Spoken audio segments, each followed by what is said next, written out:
Hello guys, and welcome back to the channel. So now guys, we're still with our favorite guy from the eastern quarters, the Alpha One of the Igbo people. Guys, I bring you this. Ipob reacts after Facebook blocked its leader Nnamdi Kanu's page. So it looks as though Facebook has now finally blocked Nnamdi Kanu's page.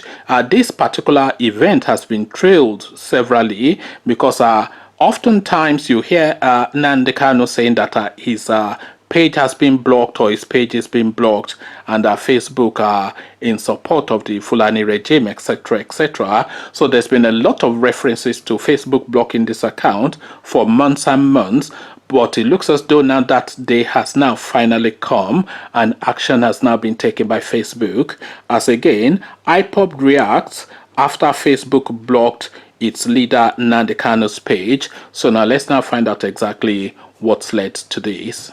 The proscribed indigenous people of Biafra, Ipob, has condemned the blocking of its leader Nnamdi Kanu's Facebook page following his live broadcast on Tuesday night, February the 2nd. Like they did to ex-US President Donald Trump, Facebook blocked the account of Kanu.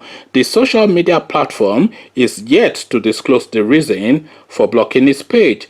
In a statement released this afternoon, the spokesperson of Ipob, Emma Powerful, said Facebook only succeeded in partnering with the perpetrators of human rights abuses and other criminal activities masterminded by the Nigerian state against innocent citizens. He stated that no matter how hard the message of its leader was suppressed, the struggle for Biafra liberation would not be slowed down, urging its teeming audience to follow Kanu on other Ipob's numerous platforms. The statement reads, "The indigenous people of Biafra Ipob is appalled at the despicable attitude of Facebook for blocking the Facebook page of our leader Mazi Nnamdi Kanu after his expository and explosive live broadcast on Tuesday night. It is not only baffling but too petty for a global social media giant like Facebook to allow itself to be used by agents of oppression in Nigeria to suppress the truth. We strongly condemn this attitude of Facebook managers in Lagos and Abuja who colluded with corrupt Nigerian government officials to suppress free flow of information via their platform. This unconscionable and reprehensible attitude amounts to partnering with perpetrators of human rights abuses and other criminal activities masterminded by the Nigerian state against innocent citizens. The federal government and its foot soldiers, terrorist headsmen and bandits have continued to subjugate indigenous nations in the country, including Biafrans, with the intent for conquest.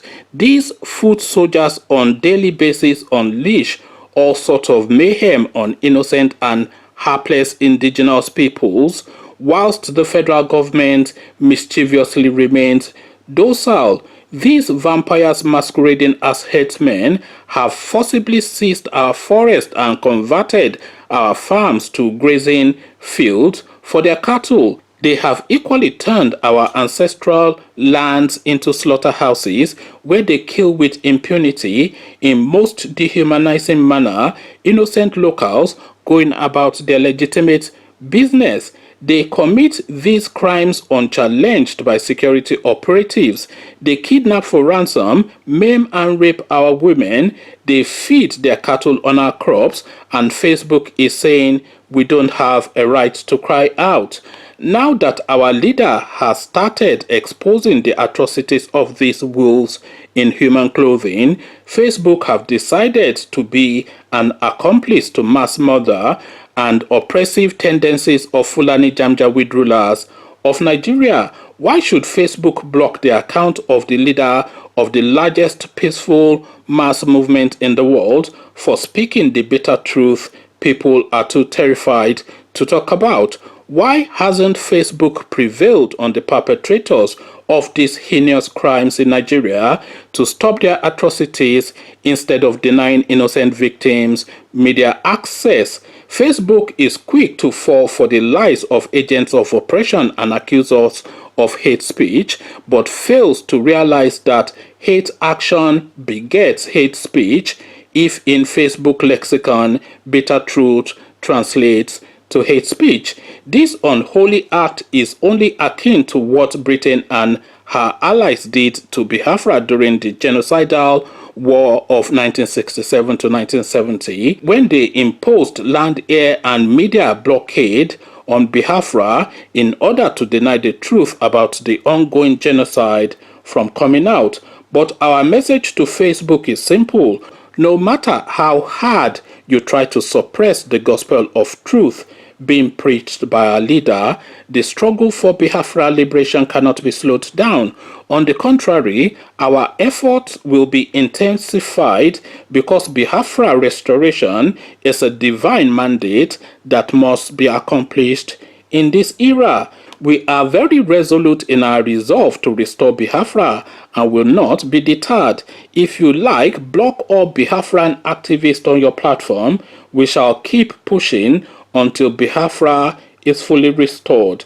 We therefore wish to encourage our leader's teeming global audience to follow him and hook up to his live broadcast via Ipob's numerous other platforms.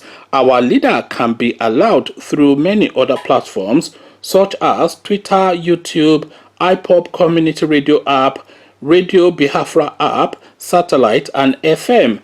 May we therefore remind all those local staff of Facebook in Lagos and Abuja that but for Nnamdi Kanu and Ipob, their families in their communities would today have been overrun by headsmen and terrorists. An accomplice to a cruel man will surely get the reward of cruelty. So that is the rather stretched out response of the Ipob movement now to their leader being banned from Facebook. But as I said, this is something that has been trailed severally by no less a figure than Nnamdi Kanu himself, because I have lost count of how many times I have listened to Nnamdi Kanu's broadcast, which I do listen to fairly regularly, when he has not said that he's been blocked on Facebook.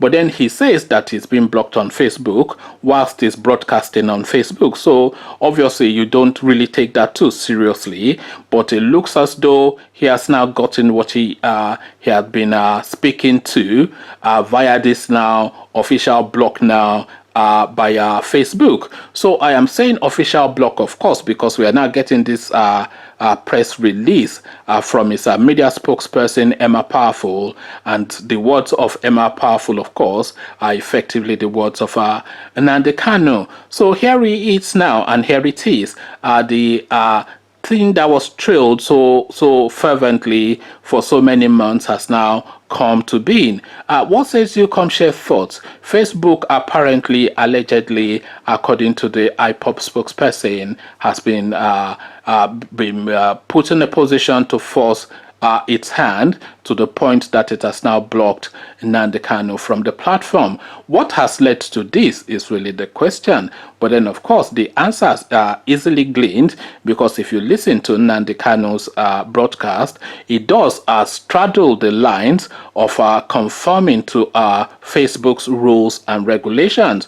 So a strict application of our Facebook rules and regulation would easily have led to now that block being applied. But is it justified is the question. Is the language and the tonality of Nnamdi Kanu fitting with the circumstances that is contending with, and therefore the runners of our Facebook, especially as it applies to the Nigerian space, should they then have shown enough latitude to facilitate for the extenuating circumstances that has led now to the position that Nnamdi Kanu often adopts? This is the conundrum now, and Facebook, of course, have swung their axe and cut off Nnamdi Kanu from their platform. But then, of course, the justification of this is what I am inviting a discussion on. Come share thoughts about all this with me in the comment section. Nnamdi Kanu has been blocked off Facebook, but is it fair and is it justified? But before you come into the comment section to engage, click on the red subscribe button so it turns gray. Bell button notifies you every time I drop a new video. Click on like as well because that helps with YouTube algorithm. Once you've done all the clickings, Facebook has taken a position, but what is your position? So I'll leave you here. Carry this conversation on with you in the comment section, but here I say peace.